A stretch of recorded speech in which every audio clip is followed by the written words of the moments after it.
kajian fikih. Ya, dalam studi Islam biasanya kajian yang paling dasar itu terdiri dari 3 aspek. Yang pertama kajian ulumul Quran, kemudian yang kedua kajian hadis, kemudian yang ketiga adalah kajian hukum Islam ya. Ya, nanti dalam hukum Islam kita akan membahas terkait dengan fikih dan usul fikih ya. Biasanya pembagiannya seperti itu. Nanti untuk yang keempat kita akan bahas yang di ini ya, yang agak banyak, ada pemikiran, ada akhlak, ada tasawuf, ada peradaban, ya, kemudian ada mistisisme dan beberapa aspek terkait dengan studi Islam. Baik, pertama Bapak mohon maaf terkait dengan ini ya, tidak bisa kamera laptop Bapak ini bermasalah ya, jadi nggak bisa open kamera. Mudah-mudahan minggu depan sudah saya perbaiki ya. Jadi memang kamera laptopnya yang bermasalah ya, jadi bukan Zoom, bukan punya, tapi kameranya memang tidak bisa terbuka. Biar menggunakan aplikasi kamera atau yang lain itu memang sepertinya hardware ya dari kameranya agak terganggu. Ya, ini memang laptop kantor ya, laptop kantor. Saya punya laptop yang satu, tapi data kebanyakan di sini ya. Jadi sebelumnya saya mohon maaf, saya hanya bisa menampilkan gambar ya, tidak bisa open kamera ya, karena kameranya lagi bermasalah. Kemudian untuk biasa kita absen terlebih dahulu.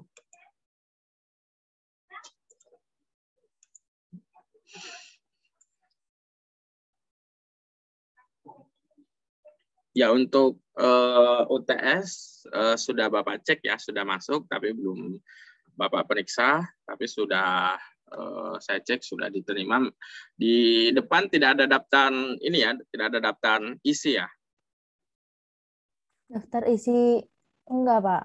Langsung Ya. langsung digabung semua. Tapi lengkap Pak, ngumpulin semua kok. Oh iya, maksudnya nanti kalau nanti kalau diminta untuk mengkompilasi termasuk tugas UAS, nanti dibuatkan daftar isi ya. Kalau nggak ada halaman juga nggak ada masalah, yang penting ada daftar. Apa sih isi di dalam ini ya, semacam outline. Jadi nomor 1 Jelita Ansyi Nuraini, nomor 2 ini, nomor 3, nomor 4 gitu ya. Tidak.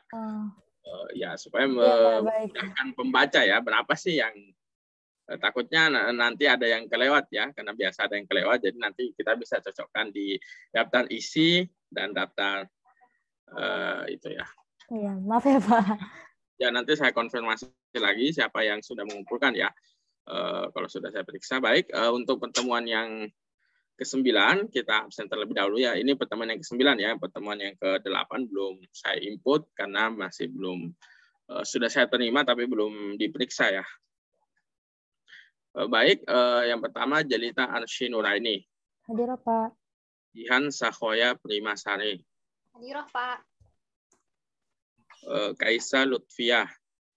Hadir Pak. Kamilah. Hadir Pak. Karima Nisa Salihah. Hadir Pak. Khadijah. Hadir Pak. Khairun Nisa Nazifah. Keluar Pak. Ya. Khonita Maulidiyah. Kunia Nun Fitriyani.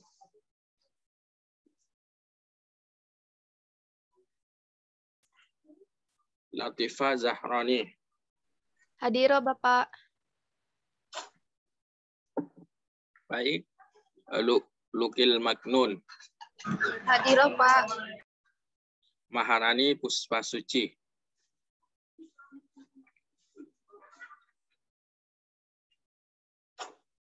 Masyrifah. Hadir Pak. Mawaddah. Hadir Bapak. Mailina Nasution.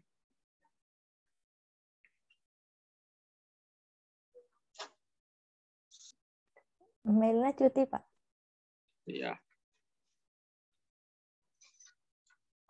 Miftah Fetnesia Tamarah.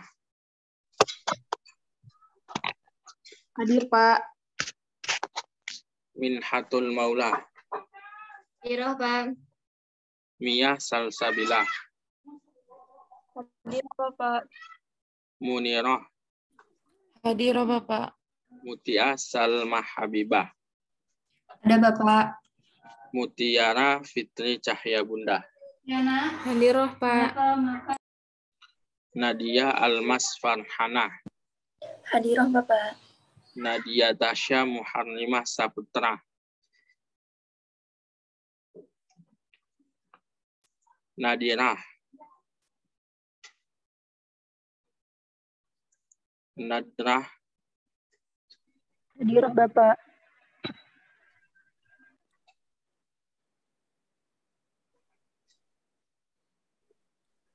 Nawa Awaliyah Zulfahreza. Hadir, Pak. Nafa. Ya. Nahdia Nurul Islamiyah. Hadir, Pak. Najiatul Fadilah. Hadir, Pak.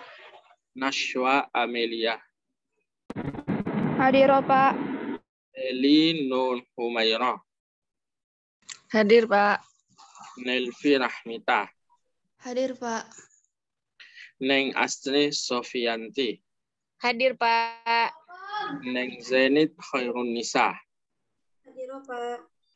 Nestia Fitri Nasrul. Hadir, Pak. Nikmatul Walidaini Yetuloli. Hadir, Pak. Novi Muflihatuz Zahra. Hadir, Pak. Novia Alifatul Fauziyah. Hadir, Pak.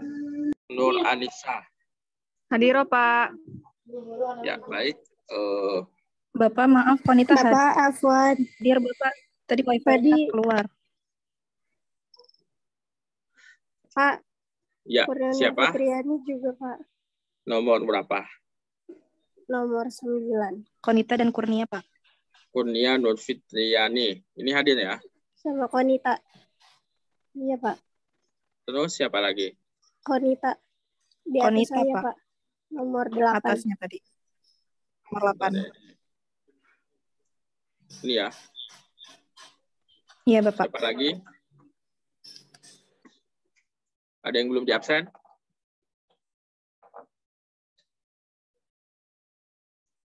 Ayo, kalau masih ada. Oke ya.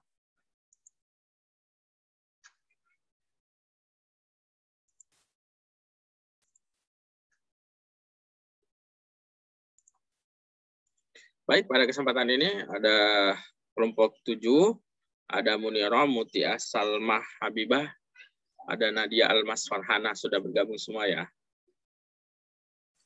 Sudah, Bapak. Ya, baik. Silakan untuk kelompok 7, Munirah, Mutia, dan Nadia untuk mempresentasikan materinya terkait dengan kajian ilmu fikih. Ya, waktu dan tempat dipersilahkan. Baik, terima kasih banyak atas waktunya. Bismillahirrahmanirrahim. Assalamualaikum warahmatullahi wabarakatuh. Kami dari kelompok 7, di sini kami akan mempresentasikan metodologi dan pendekatan studi Islam dalam materi kajian fikih. Materi pertama akan dijelaskan oleh Saudari Mutia Salma Habibah. Kepada waktu dan tempat dipersilakan.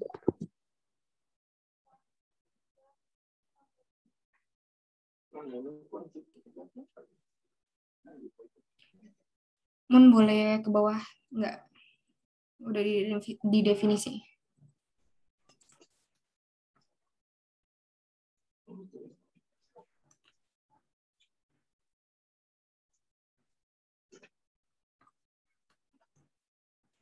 Ya, pembahasan pertama adalah definisi ilmu fikih. Fikih berasal dari kata fakiha yafqahu fikhan yang bermakna mengerti atau paham. Fikih juga dapat dimaknai dengan mengetahui sesuatu dan memahaminya dengan baik. Maka secara bahasa, fikih bermakna paham atau mengerti terhadap sesuatu secara umum. Dapat juga dilihat dari firman Allah Subhanahu wa taala, kata fikih yang semakna dengan paham ataupun mengerti. Berikut ayatnya. Surat Hud ayat 91. Bismillahirrahmanirrahim. Qalu ya Syu'aibu ma nafqahu katsiran mimma taqulu wa inna lanaraka fina dha'ifa walaula rahtuka larajamnaka wa ma anta 'alaina bi'aziz. Mereka berkata, wahai Syu'aib, kami tidak banyak mengerti tentang apa yang engkau katakan itu. Sedang kenyataannya kami memandang engkau seorang yang lemah di antara kami. Kalau tidak karena keluargamu, maka tentu kami telah merajam engkau. Sedang engkau pun bukan seseorang yang berpengaruh di lingkungan kami. Selanjutnya. Ya, secara istilah Imam Syafi'i sudah mendefinisikan fikih.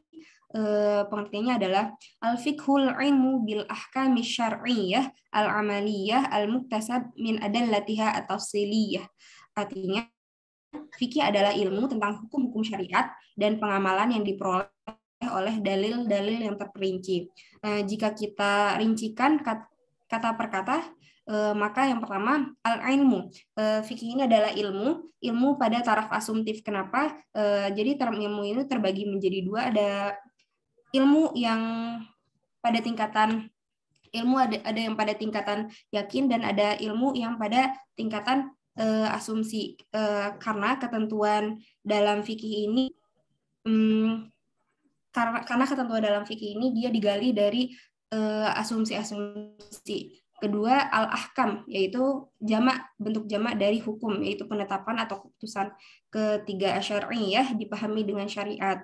Keempat, al-amaliyah, fikih itu dapat dipraktikan ataupun bisa diperbuat. Kelima, al-muktasab, digali dengan usaha yang sungguh-sungguh oleh para imam mujtahid. Keenam, al-adillah, at-tafsiliyah, satuan dalil yang merujuk kepada hukum tertentu.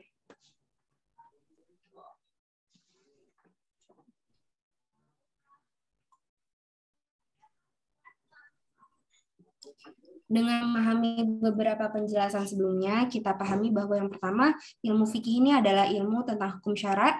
Kedua, fikih membicarakan amaliyah furu'iyah mukallaf. Ketiga, pengetahuan tentang hukum syarak ini didasarkan pada dalil yang terperinci. Keempat, fikih itu ditemukan melalui ijtihad. Baik, poin selanjutnya akan dibaca. Ya, baik, terima kasih Habibah. Maaf, izin off-cam sebentar.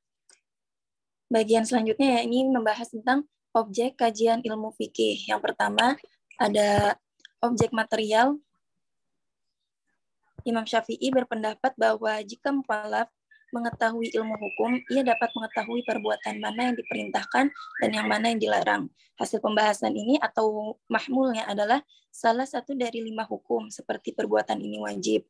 Kelima hukum tersebut yang dimaksud adalah hukum taklifi berikut ijab, wajib, naib, sunnah, tahrim atau haram, karohah, makruh, dan ibahah atau mubah.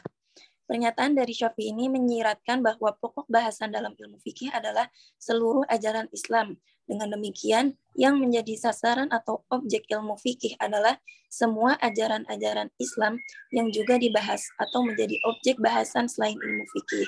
Karena objek formal adalah objek kajian dari disiplin ilmu tertentu yang belum bisa dijadikan sebagai pembeda antara satu bidang atau disiplin ilmu yang lain. Misalnya seperti objek material berupa ajaran agama.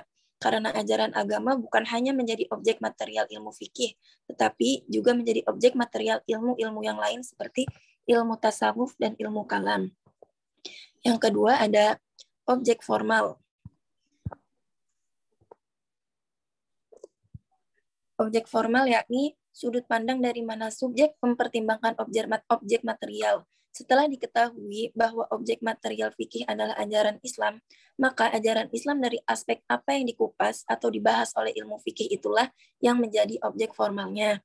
Dengan melihat penjelasan mengenai pengertian ilmu fikih merupakan ilmu yang membahas tentang ajaran-ajaran agama yang berkaitan dengan perbuatan mukallaf, maka objek formal ilmu fikih adalah ajaran-ajaran Islam yang berhubungan dengan perbuatan mukallaf. Selanjutnya akan dilanjutkan oleh Saudari Habibah lagi.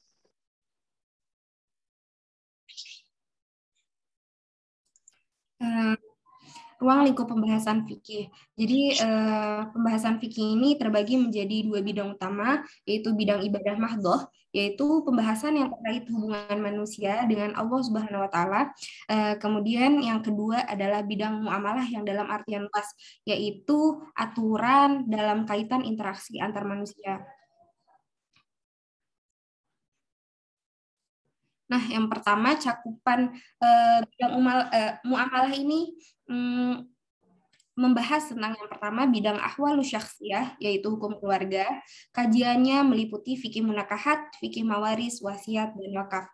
Yang kedua, fikih muamalah dalam artian sempit, yaitu perkara hukum perdagangan serta bisnis. Ketiga, bidang fikih jinayah. Fikih jinayah membahas perkara tindakan pidana atau jarimah. Keempat, bidang fikih qadha. Fikih qadha ini membahas tentang proses penyelesaian perkara di pengadilan. Kelima, bidang fikih siyasah. Fikih siyasah membahas tentang hubungan antara seseorang pemimpin dengan yang dipimpinnya, atau antar lembaga-lembaga kekuasaan di dalam masyarakat dengan rakyatnya. Yang selanjutnya bidang ibadah mahdhoh. Ibadah mahdhoh ini akan membahas yang pertama toharoh, kedua sholat, ketiga zakat, keempat puasa wajib dan sunnah, kelima itikaf, keenam ibadah haji, ketujuh jihad, kedelapan sumpah, ke-9 nazar, ke-11 sembelihan, ke-12 berburu, ke-13 akikah.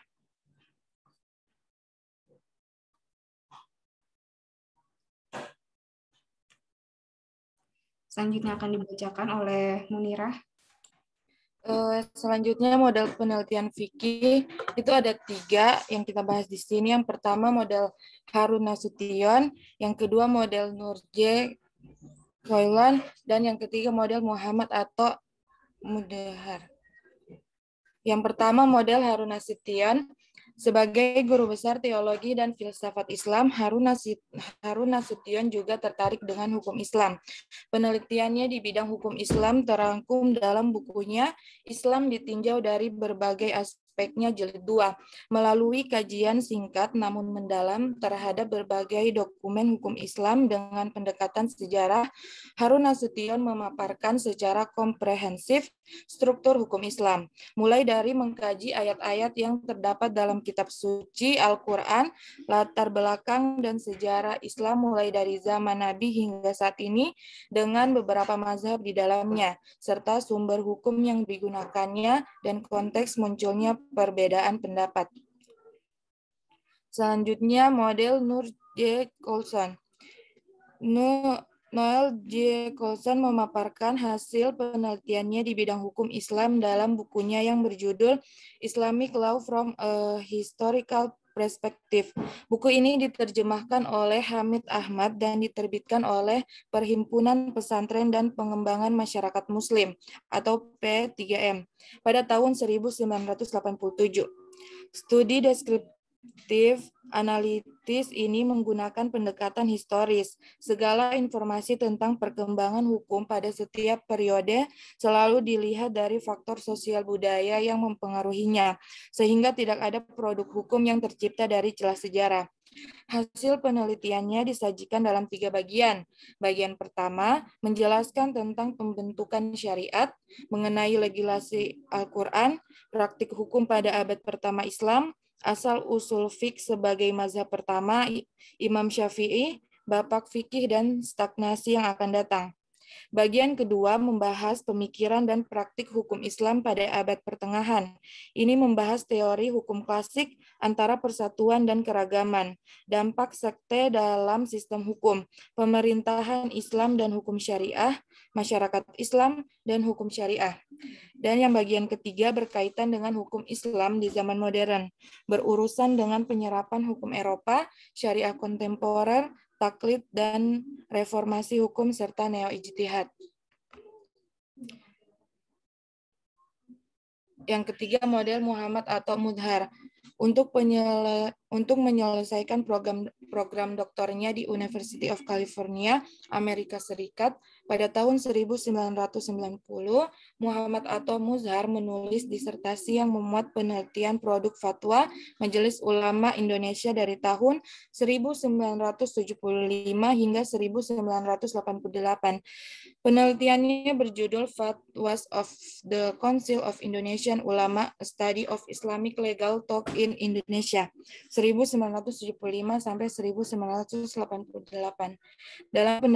Dalam pendahuluan, penulis disertasi tersebut menjelaskan metode penelitian yang digunakannya. Hasil penelitian disajikan dalam 4 bab. Bab pertama membahas konteks dan karakteristik Islam di Indonesia dan pengaruhnya terhadap model hukum Islam. Ciri-ciri tersebut dilihat dari 4 aspek, yaitu latar belakang budaya, doktrin teologis, struktur sosial, dan ideologi politik. Selain itu, bagian ini juga membahas tentang negara hukum Islam di Indonesia dan berbagai lembaga yang memegang kekuasaan hukum dari masa penjajahan hingga masa kemerdekaan Indonesia. Berbagai refleksi yang disajikan dalam pendahuluan ini digunakan sebagai alat untuk menganalisis berbagai produk fatwa yang dikeluarkan oleh Majelis Ulama. Maka, penelitian ini ingin melihat bagaimana konteks kultural, doktrin teologis, struktur sosial, dan ideologi politik yang dianut oleh masyarakat dan pemerintah Indonesia sampai sejauh mana mempengaruhi terhadap produk fatwa Majelis Ulama Indonesia. Selanjutnya, corak pendekatan dalam usul al-fiqh. Metodologi fikih Islam atau usul al-fiqh merupakan salah satu ilmu yang sangat signifikan dalam khazanah perkembangan pemikiran Islam. Upaya mengadopsi hukum Islam dari sumber hukum tidak akan membuahkan hasil yang cukup kecuali mengikuti pendekatan yang tepat, didukung oleh pengetahuan yang benar.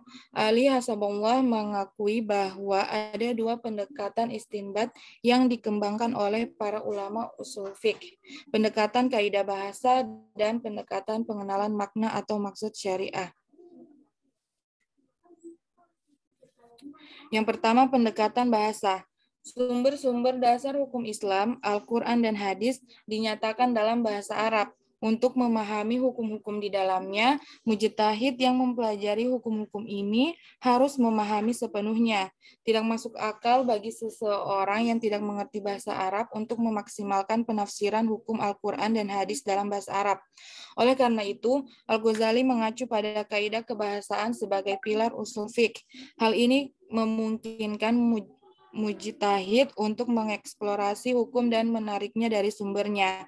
Dengan demikian, pendekatan bahasa ini sangat penting untuk pengistinbatan hukum bagi para mujtahid. Kaidah untuk memahami lafaz bahasa Arab mencakup 4 aspek utama perdebatan, yaitu memahami lafaz dalam kaitannya dengan makna-makna kehendak Tuhan yang terkandung dalam lafaz dan kekuatan penggunaan, serta memahami lafaz dalam kaitannya dengan tampilan pengucapan, memahami isi pelafalan dari segi hukum, satuan pelafalan makna, dan memahami pelafalan tentang gaya bahasa dalam menyampaikan tuntutan hukum.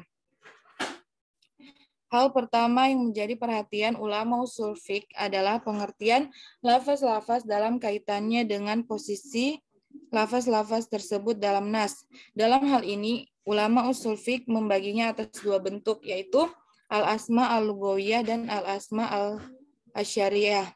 Yang pertama, al-asma al-lughawiyah, isim-isim yang dipakai dalam tradisi kebahasaan, seperti lafaz ad-dabbah, segala sesuatu yang melata. Tetapi dalam tradisi kebahasaan dipakai untuk menunjuk binatang yang memiliki 4 kaki. Al-asma yang kedua, al-asma asyariyah, isim-isim yang dipakai sebagai istilah syariat, seperti sholat untuk menunjuk suatu bentuk ibadah tertentu. Kajian tentang lafaz kemudian dilanjutkan dengan membahas lafaz dari sudut pandang yang berbeda. Dalam hal ini, ulama usul fiqh klasik membahas secara rinci dalam buku-buku mereka dalam beberapa bab. Wahbah al-Zuhaili mencoba mengklasifikasikan mereka ke dalam 4 kategori. Yang pertama dilihat dari sisi penempatan suatu lafaz terhadap suatu makna. Yang kedua dilihat dari sisi penerapan suatu lafaz terhadap suatu makna. Yang ketiga dilihat dari sisi penunjuk lafaz atas maknanya dalam hal kejelasan dan ketersembunyiannya. Dan keempat dilihat dari sisi cara pengungkapan kalimat dalam kaitannya dengan makna yang dikandung oleh kalimat tersebut. Yang kedua, pendekatan maqasid asy-syariah. Pendekatan melalui maqasid asy-syariah lebih bertolak belakang dengan pendekatan kebahasaan terhadap sumber-sumber hukum Islam yang menitikberatkan pada pendalaman kaidah-kaidah kebahasaan untuk menemukan makna tertentu dalam teks Al-Quran dan hadis. Maka dalam pendekatan melalui maqasid asy-syariah, kajian lebih dititikberatkan untuk melihat nilai-nilai berupa kemaslahatan manusia dalam setiap taklif yang diturunkan Allah. Secara etimologis, maqasid asy-syariah berarti maksud atau tujuan hukum yang ditetapkan dalam Islam. Karena itu, perdebatan utama di sana adalah mengenai masalah hikmat dan ilat ditetapkannya suatu hukum. Peran penting maqasid asy-syariah yang ditunjukkan oleh Nabi Muhammad SAW dilanjutkan oleh para sahabat dalam berijtihad. Karena situasi sosial di era sahabat berubah jauh lebih cepat daripada di era Nabi Muhammad SAW. Oleh karena itu, dalam berbagai amalan ijtihad yang dilakukan oleh para sahabat, khususnya di wilayah muamalah, pengembangan hukum dilakukan melalui kias atau metode lainnya, asalkan diketahui tujuan hukumnya, dalam rangka menjawab persoalan baru yang belum ada pada masa Rasulullah. Oleh karena itu, ayat-ayat hukum dalam jumlah terbatas dapat menjawab perubahan-perubahan yang tidak terbatas jumlahnya. Sekian, terima kasih. Baik, telah kami paparkan materi kajian ilmu fikih. Di antara teman-teman ada yang ingin bertanya atau menambahkan?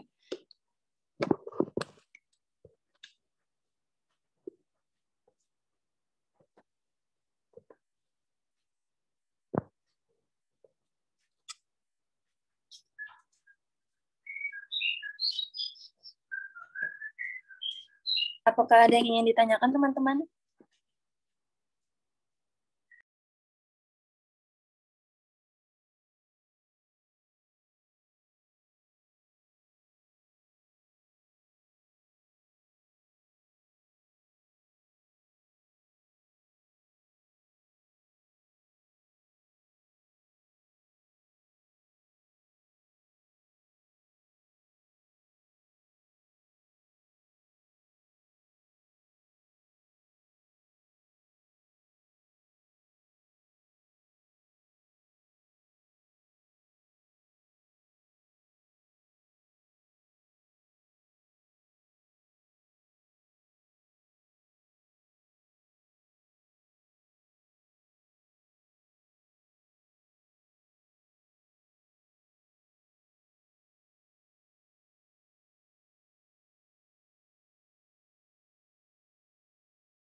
Ya, secara teman-teman Makalah. apa?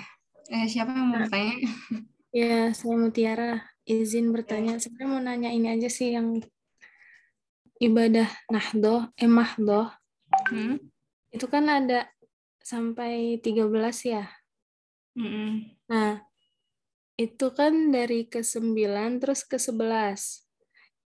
Ini kurang atau memang salah nulis Coba bentar ya. nomor gitu. Oke.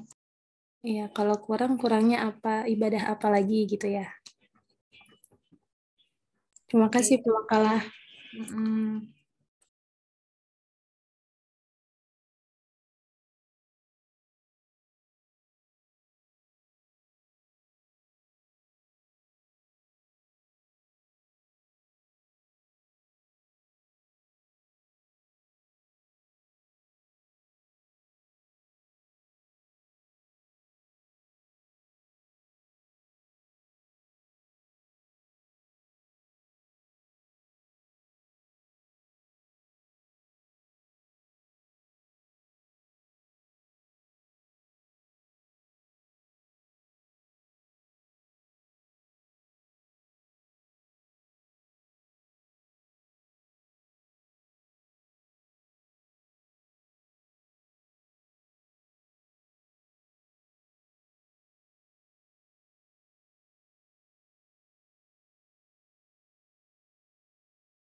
Mau menjawab tadi Mutiara, itu kesalahan saya sendiri ya, maksudnya lupa memindahkan yang ke-10 itu kurban.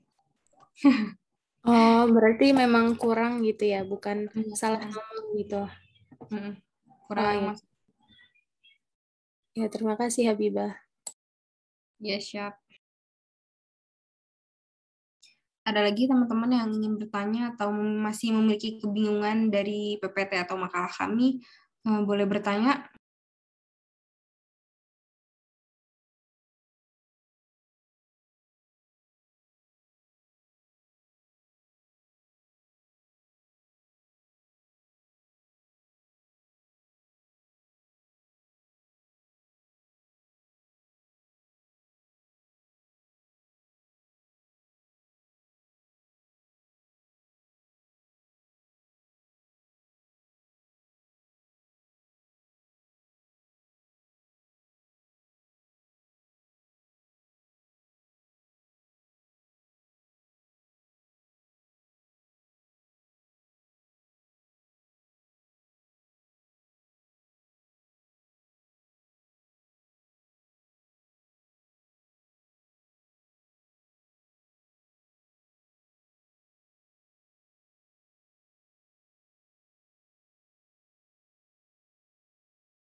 Bapak, maaf sampai saat ini teman-teman belum ada yang bertanya lagi. Ada yang mau bertanya?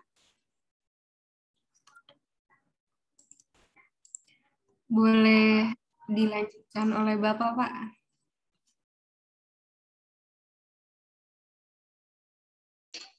Ya, baik. Ya, saya kira terkait dengan fikih ini materi yang salah satu materi yang berat ya. Nah, nanti kita akan berbicara terkait dengan hukum Islam ya, tentu kita akan berbicara baik itu ke hasil ya, nanti fokus ke fikih, produk fikih, kemudian kita akan berbicara terkait dengan metode ya. Bagaimana sih Anda bisa mengatakan seperti ini, maka kita akan lari ke metode istimbat ya, metode istimbatul ahkam.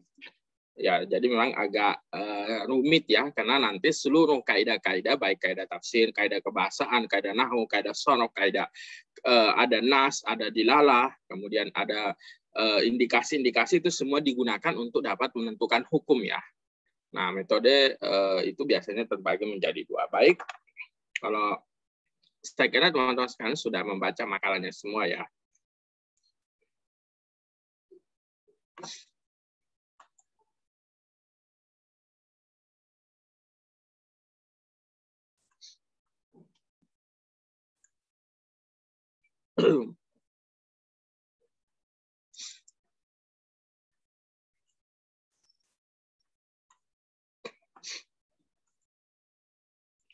Ya, terkait dengan kajian fikih seperti yang tadi disebutkan, ya memang sesuatu yang menjadi perbincangan ya yang menarik di kalangan umat Islam, karena kita akan berbicara terkait dengan implementasi hukum dari syariat Islam yang ada. Oleh karena itu biasanya kita akan membagi menjadi dua perbincangan terkait dengan fikihnya, kemudian terkait dengan usul fikihnya.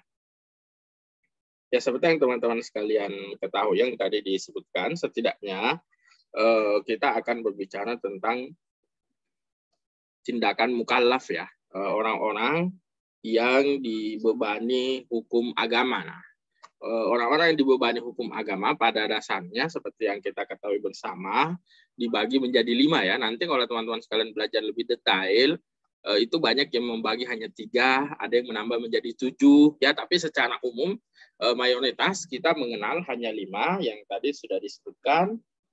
Ada yang disebut misalnya wajib ya, kemudian ada yang disebut sebagai sunnah, ada yang disebut sebagai mubah, ada yang disebut sebagai makruh, kemudian ada yang disebut sebagai haram ya.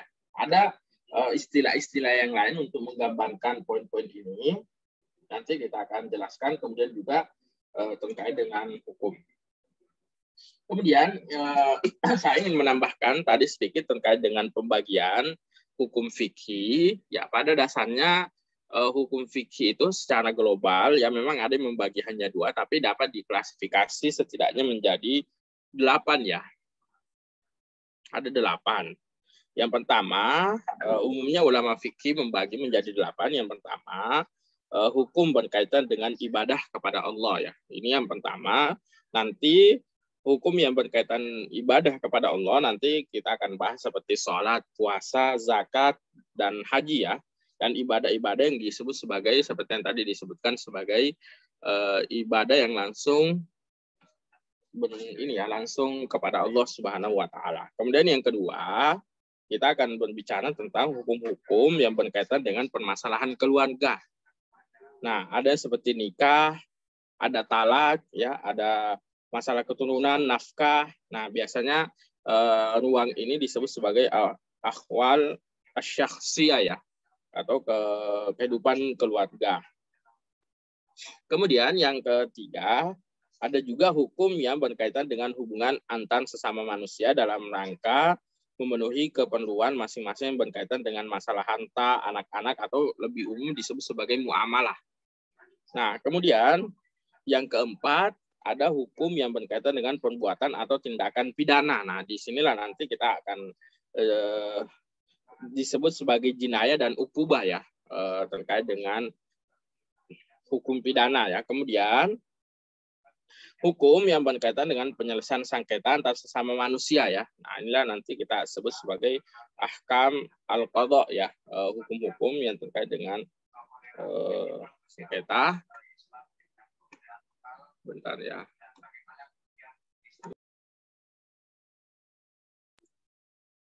Kemudian yang ke-6 ya, ini terkait dengan hubungan antara penguasa dan warganya ya, atau biasa disebut sebagai al-ahkam as-sultaniyah ya, atau as-siyasah asy-syar'iyyah.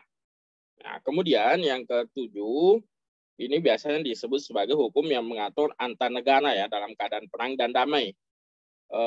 Biasanya disebut sebagai sian atau al-hukuk ad-dauliyah. Nah, kemudian yang ke-8 biasanya akan membahas terkait dengan hukum-hukum yang berkaitan dengan akhlak ya, atau biasa kita sebut dengan adab. Nah, ini biasanya ruang lingkup ya, atau pembagian hukum-hukum fikih. Kemudian terkait dengan perkembangan fikih ini memang panjang ya, terkait dengan perkembangan panjang karena kita mengalami beberapa periode ya, ada periode risalah yaitu semasa hidup Rasulullah, kemudian ada periode Khulafa ar-Rasyidin, nanti setelah itu ada pertengahan abad pertama ya sampai kemudian permulaan abad kedua ya, kemudian ada awal abad kedua sampai pertengahan abad keempat, kemudian pertengahan abad keempat sampai jatuhnya Baghdad ya, kemudian pertengahan abad ketujuh sampai kodifikasi ya oleh Turki Utsmani ya, nanti ada majalah Al-Ahkam Adliyah ya, kemudian ada majalah Al-Ahkam. Inilah yang menandakan sebagai ini ya periode zaman modern ya, dengan dicetaknya kompilasi hukum Islam ya kalau ingin disederhanakan. Ya, baik, kita masuk lebih detail terkait dengan pembahasan fikih. Ya, seperti yang tadi disampaikan, apa sih yang disebut sebagai fikih ya?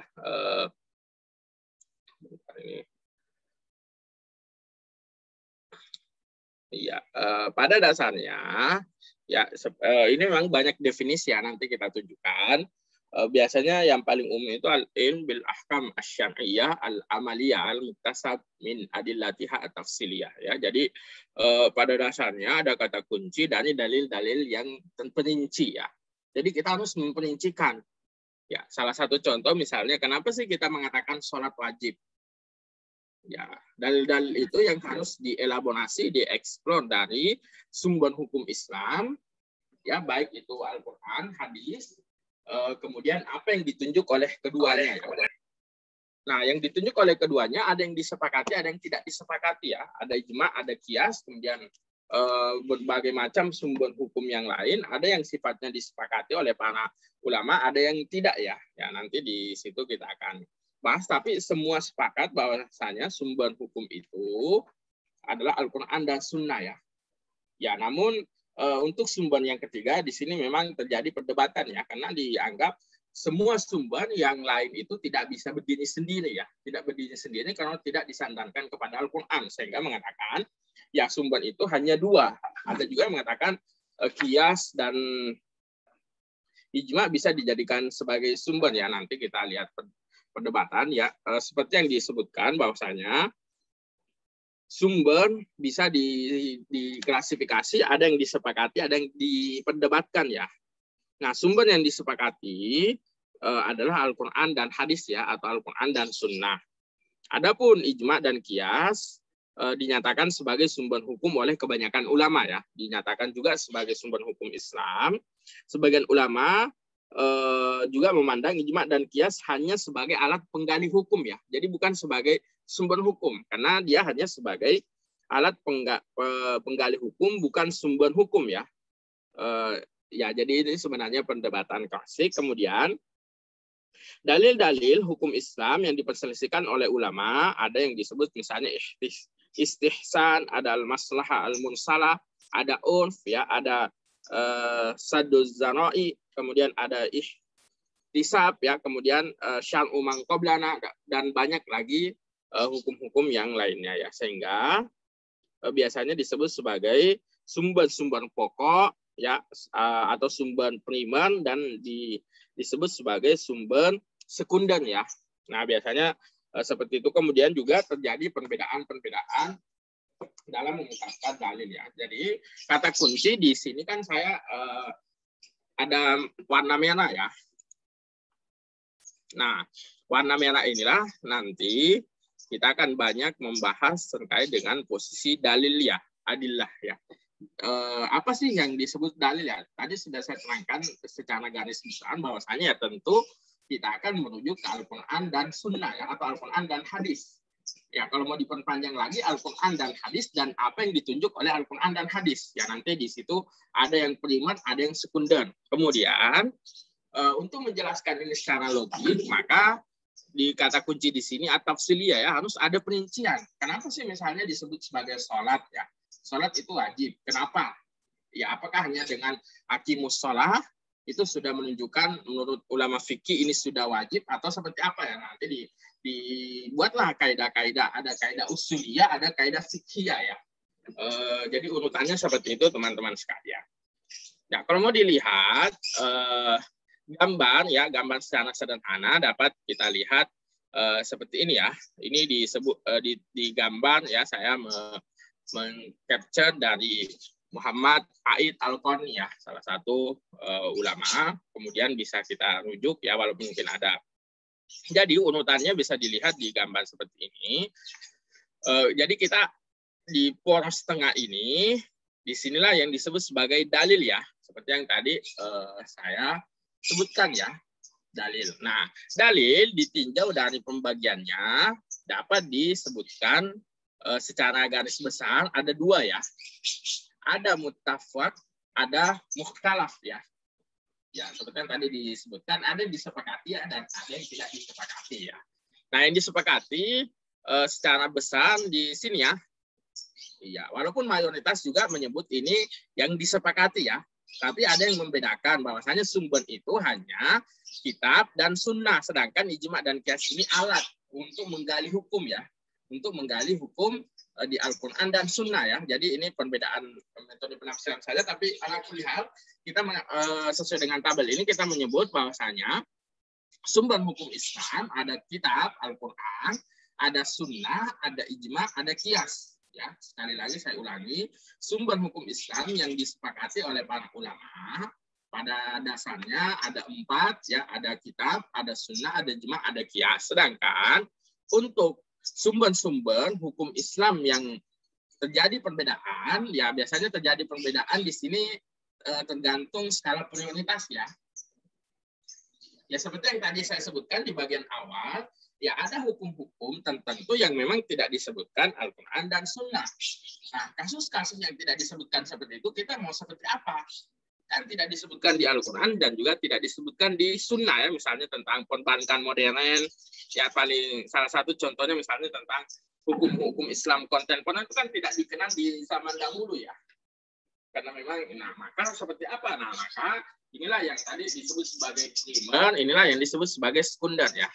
Nah yang diperselisihkan di sini banyak, nanti tergantung biasanya ulama-ulama tertentu ada yang memberikan prioritas tertentu pada hukum-hukum ini ya. Jadi ini sumber yang diperselisihkan terkait dengan hukum Islam, ada qaulus sahabi, ya syar'u man qablana, istihsan, istihsab, ya ada urf, ada sadu zara'i, ada maslahah al-munsalah, ada aqall manqil, ada mudalil, ada istiqra, ada ilham, ada ru'ya, kemudian ada al-asl fil asya ya. Ini biasanya kita sebut sebagai hukum sekunder ya. Tapi nanti ini akan justru inilah yang menjadi penting ya. Karena kalau di sini kan pada umumnya orang-orang akan setuju ya. Sedangkan yang di sinilah nanti kita akan banyak berdebat ya terkait dengan hukum-hukum fikih kok bisa berbeda ya, karena memang sumber pendalilan itu berbeda ya. Kemudian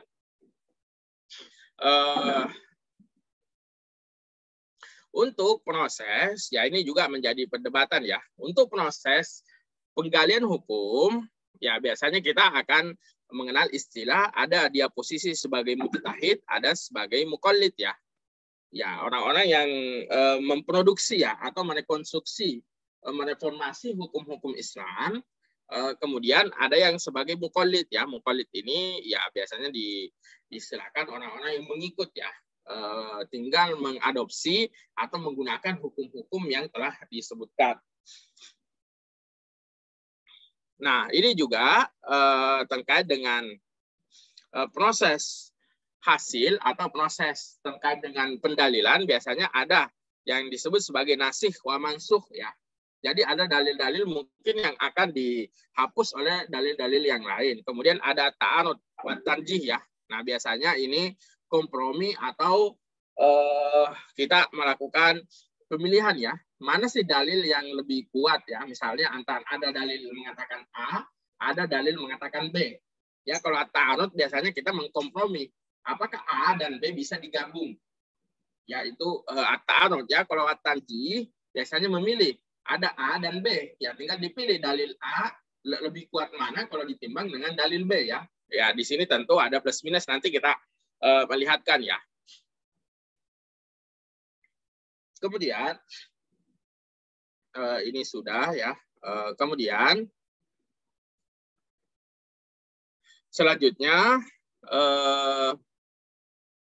kita akan melihat terkait dengan ini ya. Nah, ini sudah masuk di ada lugat, ada dilalat ya. Lugat ini yang tadi memang kita akan banyak mengeksplorasi terkait dengan penggunaan bahasa ya. Jadi penggunaan bahasa itu menjadi alat analisis untuk menggali hukum-hukum Islam. Nah, apa sih yang dijelaskan di situ? Ya, biasanya kita akan ada yang disebut sebagai takkid, ya. Ada qiyas fil lugha, apa ini majas atau bukan, apa makna hakiki atau bukan. Kemudian ada itba, ya, al-huruf al-ma'ani, ya, ini menjadi hakiko, majas, ya, at-taradif, ya, apa ini memiliki sinonim atau tidak, isyarat, ya, istiqaq, ya, ini lafz yang memiliki makna banyak atau memang hanya sampai di situ ya makna dapat diurai atau tidak ya. Jadi ini akan lebih banyak mengurai terkait dengan posisi bahasa. Kemudian ini yang disebut sebagai qarina ya atau indikator atau dilalat. Ya, nanti di sini kita akan banyak mengurai am, khas, mutlak, muqayyad, mantuk, mafhum, ada siyak, iktiran, nas, zahir ya, muawwal ya, mujmal, mubayyin, amar, nahi ya. Nah, ini teman-teman sekalian di tafsir juga dipelajari. Kenapa? Karena ini kaitannya untuk menggali hukum-hukum Al-Quran ya. Tapi kalau fikih itu lebih komprehensif. Makanya nanti teman-teman sekalian dapat melihat penggunaan ini itu di tafsir-tafsir yang bercorak fikih ya, atau bercorak ahkam. Ya misalnya Al-Qurtubi ya, Jami' li Ahkamil Quran, Al-Karim misalnya ya, terkait dengan hukum-hukum yang disebutkan dalam Al-Quran ya. Jadi nuansa fikihnya itu sangat kental. Seperti misalnya Wahbah Az-Zuhaili ya. Jadi memang penerapan hukum-hukum, jadi setiap ayat akan diuraikan hukum fikihnya seperti apa. Nah, kemudian terkait dengan hasil yang seperti yang tadi saya sebutkan. Nah, di sini ada dua ya. Ada dua, ada yang disebut sebagai hukum taklifi, ada disebut sebagai hukum wad'i ya. Nah, hukum taklif yang tadi saya sebutkan, ya memang di sini disebutkan lebih banyak ya. Ada al-wujub, ada nadab, ya, ada tahrim, al-karaha, ibaha, al-khilaf, al-aula, ada al-af, ya. Atau biasa kita kenal juga yang 5 itu ya. Tapi ini memang istilah-istilah ini berbeda ya. Nanti kita coba tunjukkan. Ya, kemudian inilah yang disebut sebagai hukum taklif. Ya, kemudian hukum wad'i, ini hukum-hukum yang dapat mempengaruhi hukum-hukum yang di sampingnya ini ya. Ada sabab, ada illah, ada hikmah, ada syurut, ada mani, ada sihah, ada fasad, azimah ya, rukhsah, ada al-qadha, al-i'adah, at-ta'jil ya. Jadi ini hukum-hukum yang disebut sebagai hukum wad'iyah. Nanti kita lihat kembali ya kompleksitas terkait dengan dalil ya. Jadi kita merujuknya di dalil tadi ya. Jadi dalil ini mau diapakan sih? Ya, dalil itu nanti pembahasannya banyak ya, karena kita berbicara tentang dalil. Kemudian ada juga yang disebut sebagai kuliatul khams. Ya, saya kira ini ada 5 ya, terkait dengan ada kaidah niat, ada kaidah yakin, ada kaidah danat. Saya kira ini saya persingkat ya, karena tidak terlalu dibahas ya. Baik, saya pindahkan ke slide selanjutnya. Ya, untuk membantu atau mempercepat teman-teman sekalian memahami usul fikih, atau setidaknya kalau teman-teman sudah paham, ya bisa merefresh kembali apa sih terkait dengan usul fikih atau terminologi yang umum digunakan ya. Teman-teman bisa menggunakan ini sebagai panduan ya, kamus usul fikih ya. Jadi istilah-istilah yang secara spesifik digunakan di usul fikih, teman-teman bisa menuju ke sini ya. Nanti kita lihat misalnya. Kita lihat secara garis besar saja. Ini buku lama ya, tapi saya kira masih sangat bermanfaat digunakan.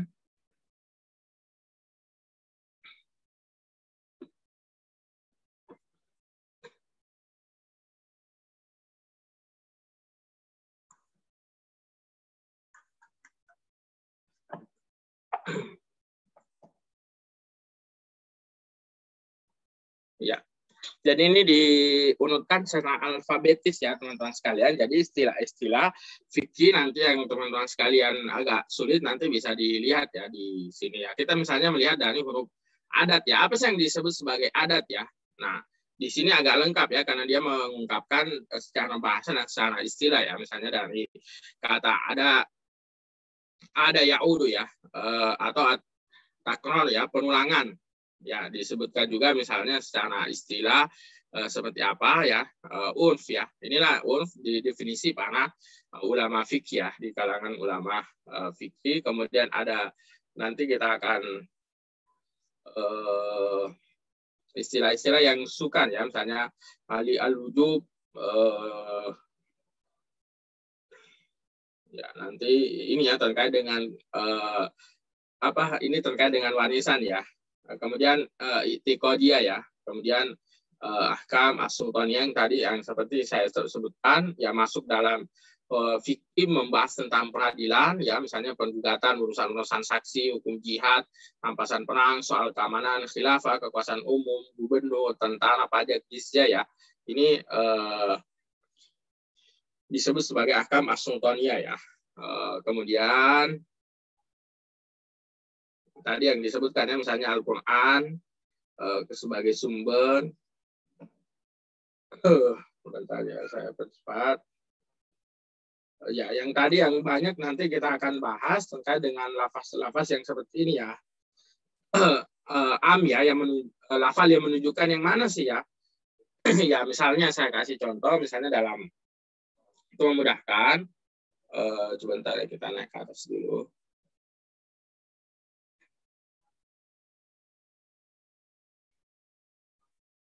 Ya, misalnya yang paling banyak terkait dengan am ya, apa sih yang disebut am ya?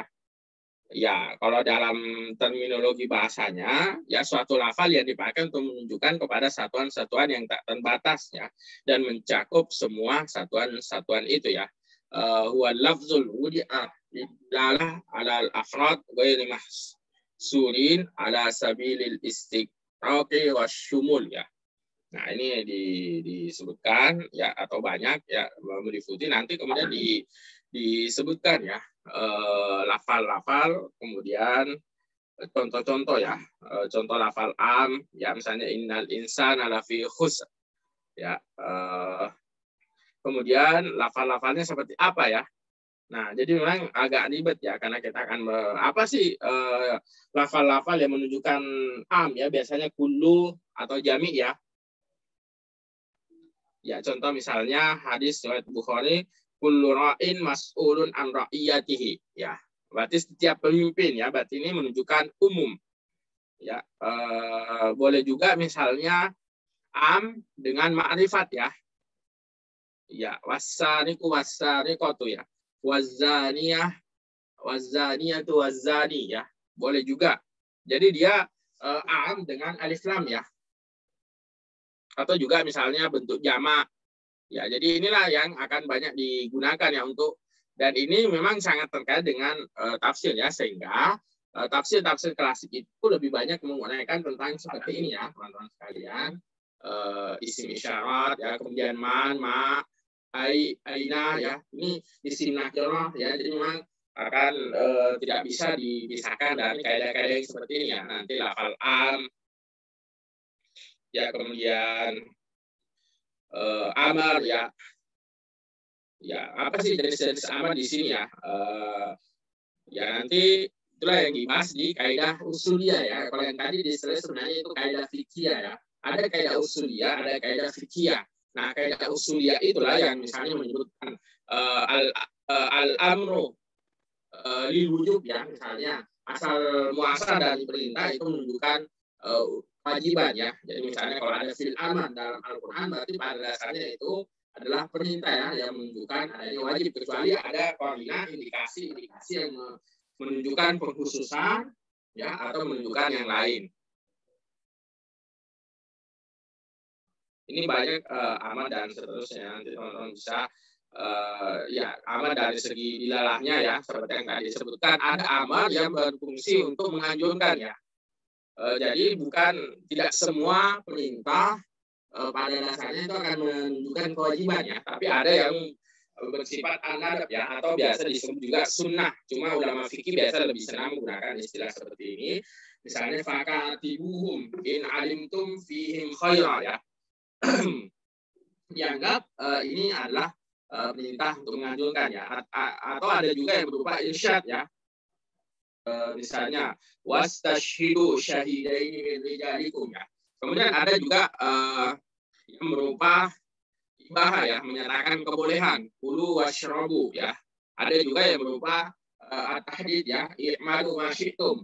Ya, kemudian ada juga al-ikram ya, silahkan ya, udkhuluha bisalamin aminin ya. Juga ada taksir ya, bunuh qiradatan khasiin ya. Kemudian jadi sebenarnya sangat banyak ya terkait dengan, baru kita masuk di am saja ya, belum masuk di yang tadi lafaz-lafaz yang lain ya. Ada untuk menciptakan, ada tafsir, ada taksir, ada tahlil. Jadi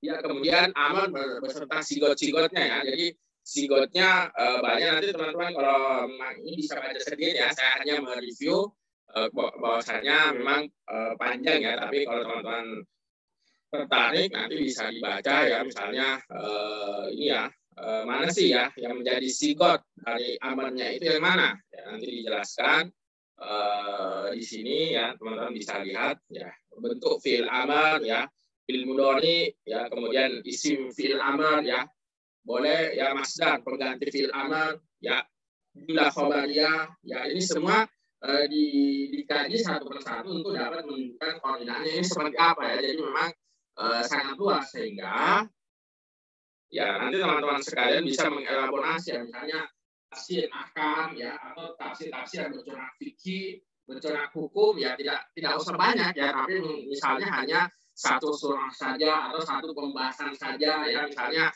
amar ya dalam Al-Qur'an. Kemudian penggunaannya menurut tafsir ya, cukup satu spesifikasi saja ya, karena tidak mungkin teman-teman juga itu, maka biasanya cukup ambil satu spesifikasi kemudian dijadikan sebagai penelitian ya, kalau teman-teman misalnya tertarik terkait dengan tema-tema yang disebutkan ya, misalnya amar ya menurut Az-Zamakhsyari, atau misalnya implikasi penggunaan ya, atau implementasi penggunaan amar ya dalam tafsir, misalnya tafsir Al-Munir ya, boleh seperti itu ya. Misalnya studi kasus pada surah An-Nisa saja ya, atau surah-surah yang agak pendek boleh. Kemudian kata faradha ya, ini menjadi wajib juga ya. Kemudian kataba, kemudian ada kata ba'ala ya, seperti yang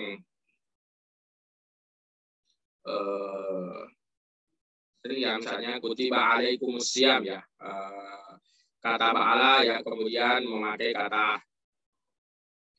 ini ya, jawab syarat ya. Jadi sebenarnya sangat banyak ya terkait dengan itu, apalagi terkait dengan pendalilan ya, teman-teman harus ini yang tadi ya, Al-Ghazali memang banyak juga menjelaskan tentang hukum-hukum seperti ini ya. Ini asobah, ini kalau teman-teman sekalian belajar tentang ilmu faraid ya, ini lebih rumit lagi. Asobah ini ya, nanti kalau teman-teman sekalian ada 1/4, ada 1/2, ada 1/3, 1/6. Nah ini sebenarnya ini ya, kalau teman-teman sekalian belajar, tadi kan disebutkan ada salah satu cabang ilmu fikih tentang warisan ya. Nah warisan itu nanti agak rumit juga ya, karena ini terkait dengan ya, misalnya saudara Anda misalnya meninggal ya, kemudian Anda berhak bertanya, apakah kalau saudara meninggal saya ini mendapat warisan atau tidak? Ya, contoh misalnya pertanyaan sederhana ya. Nah, maka akan dihitung apakah dia punya anak laki-laki atau tidak. Ya, kalau dia punya anak laki-laki misalnya, maka Anda sebagai saudara tidak dapat apa-apa. Ya, jadi bisa ya, bisa tidak. Contoh misalnya, maka istilah-istilah misalnya seperti asobah, ya pelindung, maka ini ya, makanya orang Arab itu sangat menyukai anak laki-laki ya, karena salah satu pertimbangannya adalah dia sebagai ini ya, sebagai asobah. Ya maksudnya kalau dalam hukum waris, kalau misalnya seseorang punya anak laki-laki, maka harta si orang tua itu tidak akan kemana-mana, karena dia ada anak laki-laki ya. Tapi kalau ada perempuan itu masih bisa tersebar. Ya maksudnya tersebar bisa ke samping, bisa ke kerabat saudara itu bisa ke saudara ya. Jadi itu yang disebutkan. Tapi kalau sudah ada laki-laki maka hartanya akan aman di posisi ke bawah. Ya ini nanti kalau teman-teman sekarang misalnya belajar tentang faraid ya. Jadi makanya tradisi di Arab itu sangat sangat meninggikan anak laki-laki karena salah satu faktornya juga kalau warisan hartanya tidak akan kemana-mana ya, karena akan di anak laki-laki ya, belum lagi yang seperti 2 untuk anak perempuan, kemudian 1 untuk anak laki-laki ya. Ini ya, jadi banyak ya ke bawah. Ya, teman-teman mau jadi ini bisa ya. Nah ini kapan digunakan? Ya nanti digunakan tergantung konteksnya ya. Apakah dia punya laki-laki, apa dia punya saudara seibu, apa dia punya saudara seayah, apa dia punya saudara laki-laki seibu sebapak ya. Jadi panjang kali lebar ya. Apalagi kalau misalnya dia banyak ini ya, yang misalnya bukan cuma 1 ini ya, ada saudara kandung, ada saudara tiri, ada saudara seibu, ada saudara seayah, banyak lah. Tapi ini kalau dalam hukum Islam itu akan ini ya, dijelaskan ya. Ya, seperti yang tadi disebutkan, nasab ya, karena keluarga, ya, kemudian nikah, ya, kemudian al-wala ya. Ini terkait dengan siapa sih yang ashabul ins ya, atau orang-orang yang mendapatkan warisan. Ada karena dia nasab ya. Ya, nasab tentu teman-teman sekalian sudah paham ya. Dia dilahirkan, ya baik dari samping, kemudian nikah ya. Nah, kalau teman-teman sekalian misalnya melihat di sinetron banyak ya, menikah karena misalnya ingin mendapatkan warisan dan seterusnya. Jadi nikah juga akan mendapatkan warisan. Ya. Kemudian al-wala, ini al-wala maksudnya adalah misalnya saya ya, karena tidak bisa dipungkiri dalam sejarah peradaban dunia itu akan ada peperangan ya. Nah biasanya peperangan itu akan menghasilkan yang disebut sebagai tawanan ya. Biasanya tawanan perang atau kalau dulu biasa disebut sebagai budak ya. Ya kita saja baru berapa tahun merdeka ya, baru 10 tahun merdeka dari makanya biasa disebutkan menghapuskan ini ya, karena tidak sesuai dengan peri kemanusiaan dan peri keadilan yang menghapuskan penjajahan di al-wala ini maksudnya apa ya? Jadi misalnya saya punya seorang budak ya, seorang budak, apakah karena memang dulu itu kan masih banyak ya, anggaplah misalnya saya punya budak, kemudian budak ini saya merdekakan ya. Ya, karena kalau teman-teman sekalian melihat di hukum Islam kan mulia yang memerdekakan budak atau bisa sebagai kafarah atau sebagai yang lain. Nah, intinya saya memerdekakan budak, kemudian tiba-tiba misalnya budak ini kan ya namanya manusia mungkin punya harta, punya banyak tabungan dan seterusnya, kemudian budak ini mati ya. Dia duluan mati daripada saya. Nah, secara hukum Islam ini hartanya kan budak biasanya tidak kalau status di itu tidak jelas ya siapa orang tuanya, mungkin dia dari negara lain, tidak jelas. Kalau misalnya tidak punya keturunan ke bawah dan juga tidak punya ke atas, maka harta si budak ini diserahkan ke siapa? Ya, harta budak ini diserahkan ke saya yang tadi memerdekakan sebagai orang yang ini ya, kira-kira sebagai orang yang mendapatkan warisan dari si budak ini. Sebegitu detailnya ya hukum Islam mengatur terkait dengan hal-hal yang seperti ini. Kemudian ada asrarut tasyri, nanti teman-teman bisa melihat ya terkait dengan harta, ya ada sebut taksim, ya nanti teman-teman lihat ya. Ya misalnya tentang aurat ya, ini ya jadi teman-teman nanti bisa lihat aurat ya misalnya tidak patut untuk kelihatan ya. Nah oleh karena itu untuk wanita bagian yang tampak dari wanita di luar sholat adalah ya ini di luar sholat misalnya Maliki ya berpendapat orang wanita bersama para mahramnya yang laki-laki adalah seluruh badan kecuali wajah, kepala, leher dan kedua tangan dan kedua kaki ya. Jadi kalau Maliki masih kaki itu kalau misalnya teman-teman sekalian tidak pakai kaki masih dianggap sebagai kebolehan ya. Kebolehan. Kemudian Hambali misalnya ini ya seluruh badan, leher, kepala ya kecuali ini. Kemudian Syafi'i ya kemudian Ya, kemudian ini ya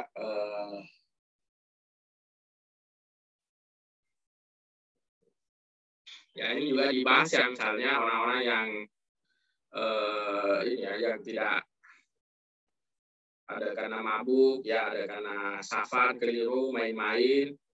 Ya ini juga dibahas ya. Kemudian asamanya ada gila, rusak akal, tidur, ya pingsan, lupa, sakit, haid, nifas, meninggal dunia. Ya tadi misalnya kita bahas juga di slide yang sebelumnya ada yang disebut azimah ya. Azimah di hukum wati apa sih ya? Ya maksudnya adalah ya jadi sebenarnya hampir sama dengan rukso ya.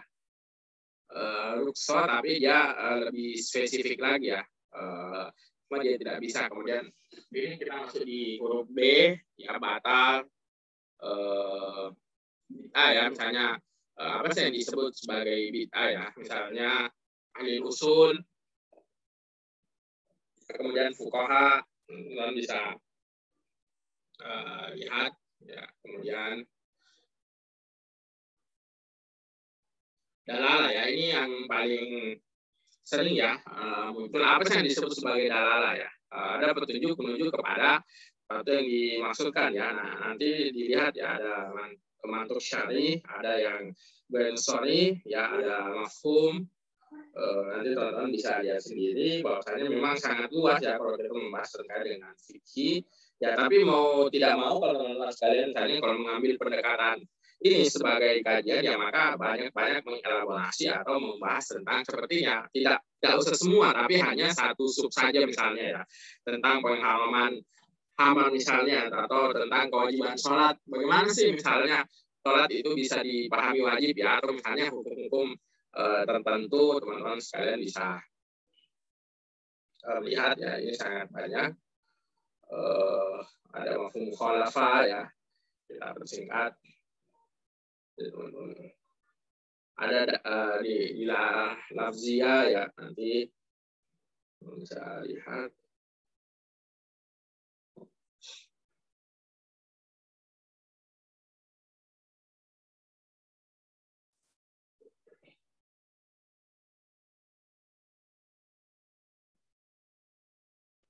Ya, misalnya ya tadi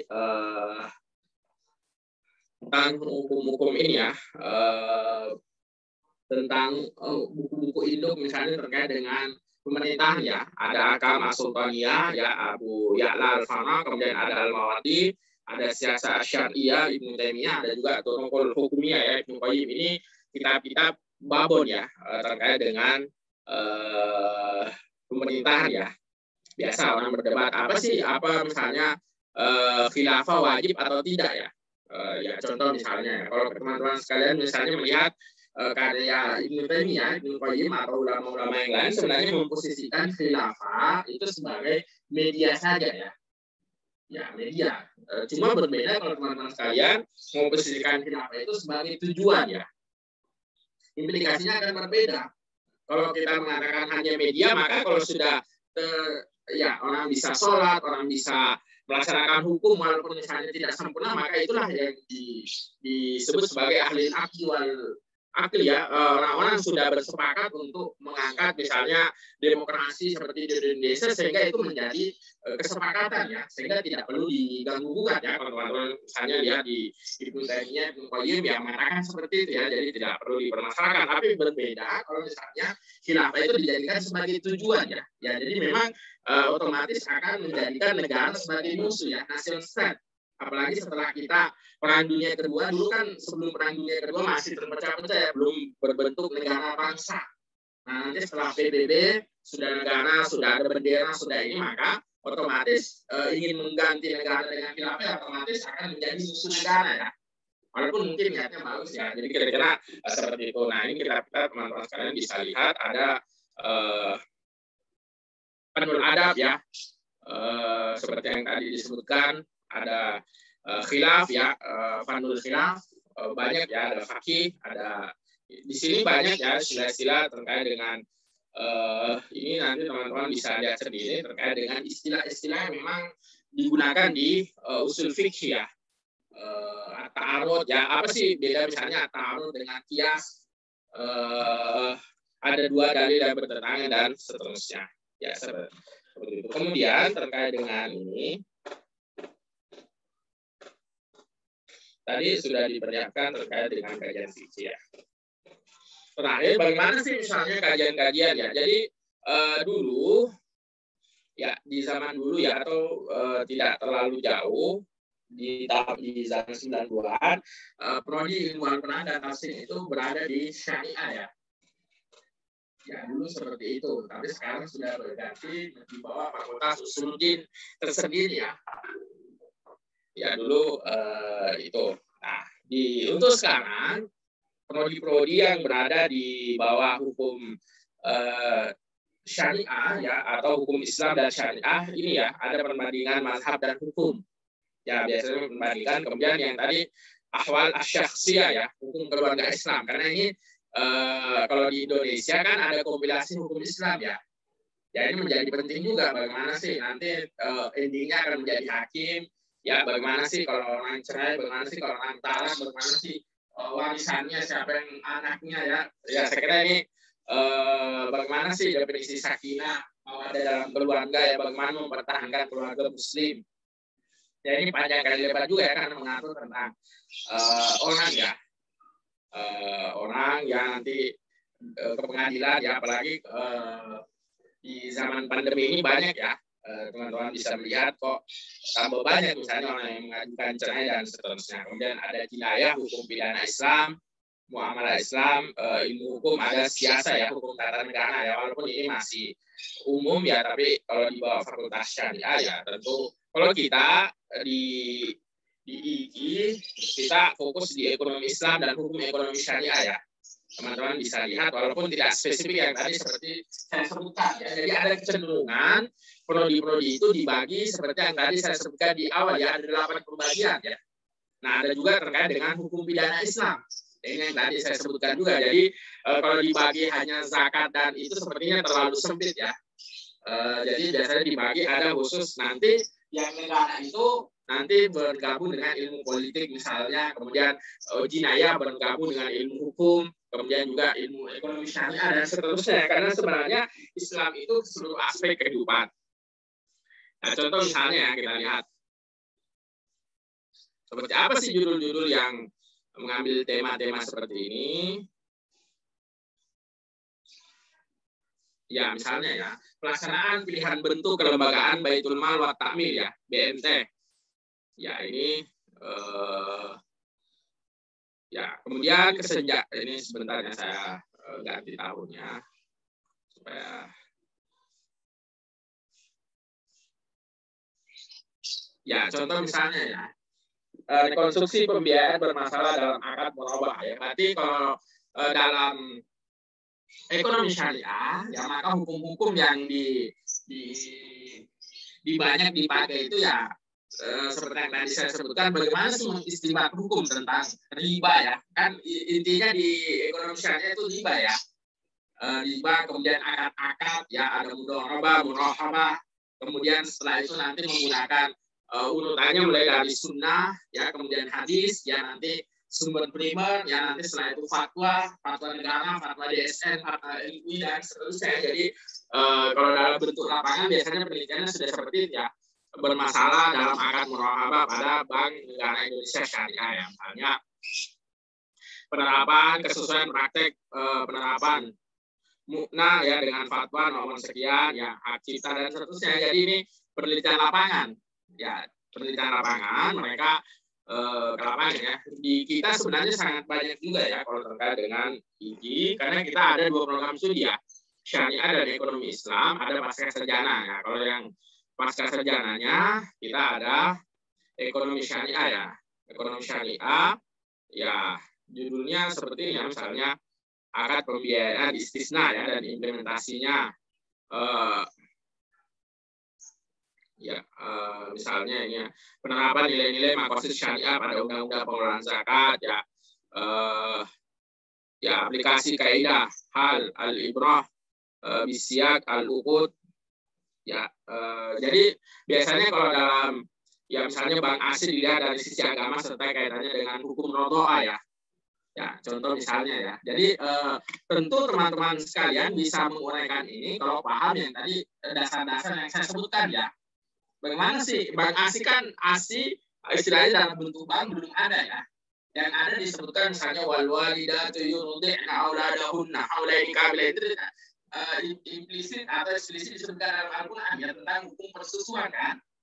Perempuan menyusui. Ya, tapi kalau dalam konteks sekarang ada Bang ASI ya bagaimana? Kaidah-kaidah seperti apa yang Anda gunakan atau metode istinbat hukum seperti apa ya? Karena ini disebut sebagai hukum-hukum kontemporer ya. Kalau Anda buka kitab-kitab klasik, ya tentu Bang ASI tidak akan ditemukan ya. Sehingga tidak bisa dijelaskan hukumnya, apa hukumnya boleh atau tidak ya. Karena kalau hukum rodoa dalam Al-Quran, Anda bisa ini ya, saudara sesusuan Anda bisa tidak menikah ya. Karena ada implikasi seperti itu misalnya. Ya jadi kalau dalam Islam ini menjadi sangat sensitif ya, misalnya terkait dengan hukum persusuan, hukum rodoa ya, sehingga misalnya ya tentu kalau teman-teman sekalian mengkaji ini ya maka memang harus di kaidah fikih dan usul fikih ya, karena dasarnya nanti akan ya mau nggak mau akan berimplikasi hukum ya. Teman-teman akan menjelaskan ini boleh atau tidak, boleh kenapa dan tidak boleh kenapa ya, dan dalil apa yang Anda gunakan ya, sederhananya seperti itu. Sehingga kembali lagi wal ahkam asyariyah al amaliyah al muktasab min adillatiha tafsiriyah. Jadi dalil-dalil terperinci ya, dalil-dalil terperinci itulah yang menguraikan tentang aspek-aspek yang tadi saya sebutkan ya. Kira-kira konsepnya seperti itu. Dan di tafsir sangat banyak ya. Biasanya tafsir itu, apalagi kalau teman-teman sekalian melihat tafsir yang corak fikih, corak hukum, corak itu akan itu ya, di ujungnya akan menjelaskan hukum ini zakat, hukum sholat adalah wajib begini-begini, kemudian dia akan kompilasi atau combine dengan ayat-ayat yang semakna ya, dengan hadis-hadis. Aqimus sholat ya, menunjukkan bahwasanya ada perintah untuk menegakkan sholat ya, kemudian hadis-hadis Nabi dan seterusnya, sehingga sangat banyak ya, sehingga memang berat. Dalam Al-Baqarah misalnya ayat surah kedua itu berat ya, karena cakupan hukumnya sangat banyak ya, mulai dari awal-awal ya akidah, kemudian terkait dengan sangat banyak ya, tentang sumpah, kemudian tentang talak, tentang cerai, kemudian tentang nafkah ya, hukum-hukum itu ya. Sehingga kalau teman-teman belajar di Makki wal Madani, hukum-hukum syariat itu belum ada di Makkiyah ya. Ya, sehingga salah satu fungsi untuk mengetahui Makki dan Madani sebenarnya terkait dengan ini ya, sehingga ayat-ayat yang masih berbicara tentang akidah itu biasanya di surah-surah Makkiyah ya, atau periode Mekah ya, sedangkan ayat-ayat yang sudah mengandung banyak syariat ya, harus bersolat, harus zakat, kemudian harus berinfak ya, kemudian dan seterusnya, haji, puasa, itu biasanya ayat-ayat madaniyah ya, terkait dengan syariat. Makanya selalu definisi wal ahkam asyariyah ya, hukum-hukum syariat itulah yang dibahas di hukum fikih. Seperti yang tadi saya jelaskan, jangan lupa ya, 8 pembagian itu yang umum ya, yang mayoritas digunakan, ada terkait dengan ibadah ya, kemudian ada terkait dengan muamalah ya, ada terkait dengan hukum keluarga, ada terkait dengan jinayah ya, atau peradilan ya, kemudian ada terkait dengan pemerintahan ya, kemudian ada terkait dengan jihad ya, kondisi perang, kondisi damai dan seterusnya. Itu semua diatur dalam syariat Islam. Ya, saya kira gambaran seperti itu. Kemudian coba kita share lagi. Ya, sehingga tadi yang saya sampaikan ya sebagai terakhir ya. Nah, ya, jadi teman-teman sekalian bisa melihat gambar ini seperti ini ya. Jadi dalil-dalil itulah nanti yang akan kita bedah ya. Ada dari segi am, khos ya, sehingga akan memberi ini ya, memberi buah ya, buahnya nanti ke atas sini ya, ke atas sini ya. Jadi samrohnya kalau dalam inilah yang biasa kita sebut sebagai produk fikih ya. Ada hukum taklifinya, ada hukum watinya ya. Nah, tentu hukum taklifinya tidak terlepas dari hukum watinya ya. Apakah secara individu atau secara kolektif, karena ini hukum ini yang akan memberi sebab misalnya terhadap hukum taklif ya, misalnya dia tidur ya, atau misalnya ada rukhsah, ada kondisi tertentu ya, misalnya sholat pada umumnya sholat di masjid ya sebagai kesempurnaan, tapi karena kondisi pandemi ya maka ada rukhsah ya, seperti dalam Sahih Bukhari disebutkan misalnya barang siapa yang beribadah kemudian dalam kondisi ini ya, kondisi sakit atau safar, maka dia akan dihitung sebagai kondisi mukiman sahihan ya, atau orang yang mukim dan kondisi sehat.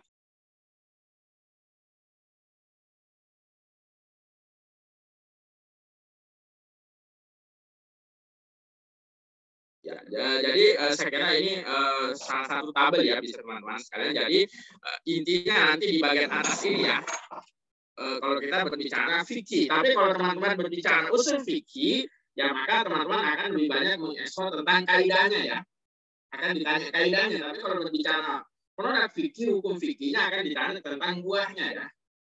Buahnya apa sih hukum saya sholat ya? Ya kalau teman-teman sekalian di SD kan atau misalnya di pesantren itu belajar ya, mana hukum sholat ya, mana syarat sah, mana syarat wajib ya, kemudian nah itu semua diperoleh, itu sudah merupakan hasil ya. Teman-teman tidak bertanya lagi. Di situ disebutkan misalnya Islam. Ya di mana dalil yang menunjukkan bahwasanya syarat sah salat itu Islam. Nah kalau teman-teman sudah bertanya pertanyaan metodologi seperti itu, maka itu dijawab di usul fikih ya. Tapi kalau bertanya misalnya sudah ada bagaimana sih hukum, misalnya hukum menikah ya, hukum menikah misalnya ada mempelai laki-laki, ada perempuan, ada wali misalnya ya. Nanti wali sumbernya dari mana ya? Hukum misalnya disebutkan, ternyata disebutkan dalam hadis ya, sehingga dia menjadi rukun nikah ya, seperti itu contohnya. Ya, ini salah satu ada yang disebut sebagai kaidah fikihiyah, ada yang disebut sebagai kaidah usuliyah ya, teman-teman sekalian. Kaidah usuliyah itu akan membahas banyak misalnya tentang aslu fil amr lil wujub misalnya ya. Kemudian kaidah nahi, kaidah am, kaidah khos itu masuk kaidah usuliyah ya. Tapi ada yang disebut sebagai kaidah fikihiyah. Nah, kaidah fikihiyah biasanya diringkas disebut sebagai kulliyatul khamsah ya. Nah, ini saya ingin jelaskan sedikit. Ulama fikih telah mengembalikan semua fikih kepada konsep dasarnya dalam wujud kaidah-kaidah dasar untuk memahami ragam aktivitas ya, atau dikenal sebagai kaidah-kaidah fikihiyah. Terdapat 5 kaidah umum ya yang universal yang digunakan. Tentu ini mendapatkan angka 5 ini tentu prosesnya panjang ya. Kenapa bisa menjadi 5? Tapi setidaknya 5 itu ada yang disebut sebagai kaidah niat, ada disebut kaidah yakin, ada kaidah taisir, ada disebut kaidah darurat, ada disebut kaidah ada ya. Nah, kaidah universalnya adalah al-umur bimaqasidiha ya. Kemudian al-yakin la yuzalu bisyak ya. Kemudian al-masyaqqah tajlibu taisir, ad-dararu yuzal ya. Kemudaratan harus dihilangkan, kemudian al-ada al-muhakkamah.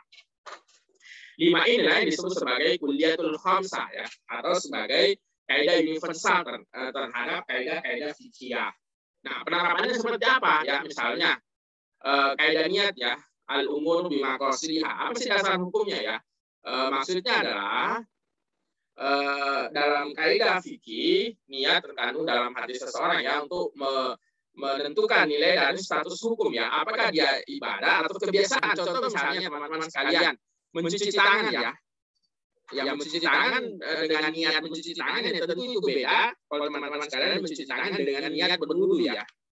Ya sama-sama membasahi tangan dengan air, tapi satu bernilai ibadah karena rangkaian wudu, satu hanya mencuci tangan biasa ya. Misalnya hanya prokes atau apa ya, kira-kira seperti itu. Nah, banyak misalnya dalil-dalil ya. Ini saya tunjukkan salah satu saja, misalnya wa ma umiru illa liya'budullaha mukhlishina lahud-din hunafa ya, misalnya tentang niat ya. Kemudian innamal a'malu binniyat ya, misalnya diriwayatkan Bukhari. Kemudian yang kedua al-yakin la yuzalu bisyak ya. Kemudian ini banyak juga ya ayat atau hadis yang menyebutkan misalnya wa ma yatabi'u aktsaruhum illa dhanna inna dhanna la yughni minal haqqi syai'a. Kemudian kaidah minor ya, nanti kaidah utama akan disebutkan lagi ya, disebutkan dalam kaidah-kaidah minor ya. Jadi yang taisir ya, kaidah dispensasi ya, kaidah al-masyaqqah, tajallub taisir ya. Jadi misalnya jika suatu sempit maka diperluas ya, jika diperluas maka dipersempit ya, misalnya terkait dengan kaidah keabsahan, kaidah darurat ya, kaidah minornya misalnya terkait dengan kaidah netralitas ya, kemudian kaidah standar ya, kemudian kaidah preventif ya, ini merupakan turunan ya sebenarnya. Jadi kaidah ini merupakan kaidah dasar, ini kaidah-kaidah seperti ini merupakan turunan, dan turunannya itu bisa sampai ratusan ya. Ini hanya merepresentasi saja beberapa kaidah. Jadi seperti adat ya misalnya.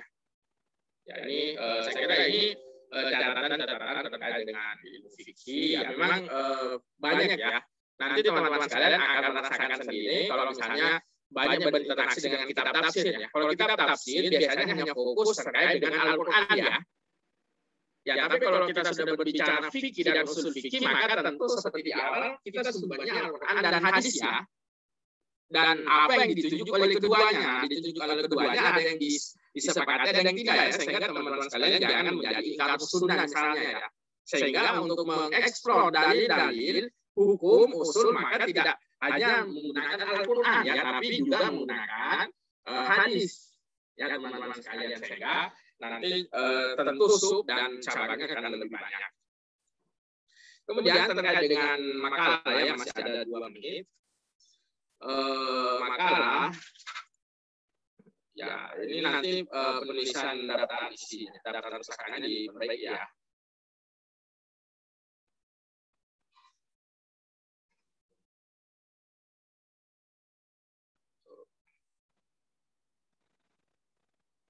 Karena nanti penulisan itunya diperbaiki.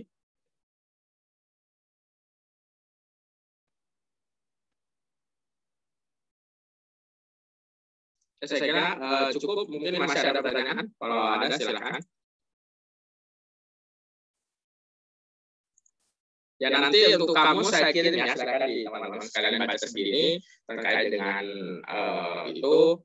Ya apa sih tarjih, apa sih nasih mansukh ya dalam usul fikih ya, tentu hampir sama dengan Al-Qur'an ya, tapi dia skopnya lebih luas karena bukan lagi hanya menasih ayat dengan ayat ya, tapi mungkin ayat dengan hadis, ayat dengan yang lain ya, sehingga dia lebih kompleksitasnya lebih tinggi. Ya, nanti teman-teman sekalian saya ya silakan dibaca ya, kalau dikirimkan mudah-mudahan bisa bermanfaat. Bentar saya pisahkan dulu.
Ya, baik, untuk kamusnya sudah saya kirim di grup ya, bisa teman-teman sekalian baca untuk melengkapi ya. Memang di mata kuliah hanya mengungkapkan secara garis besar ya, bagaimana sih cara menggunakan, kemudian praktek. Ya tentu nanti kalau lebih spesifik bukan lagi hanya sekedar sesederhana yang saya sebutkan ya. Kalau ahwal syakhsiyah ya tentu bisa langsung ke ini ya, keputusan hakim, ke pengadilan, atau misalnya bukti empirik kasus-kasus yang terjadi ya. Jadi bukan lagi sederhana yang tadi saya sebutkan, tapi sudah empiris. Ya baik, karena waktunya juga sudah habis. Terima kasih atas partisipasinya. Terima kasih kepada pemakalah. Kita akhiri teman-teman kita pada kesempatan ini. Assalamualaikum warahmatullahi wabarakatuh. Waalaikumsalam warahmatullahi wabarakatuh.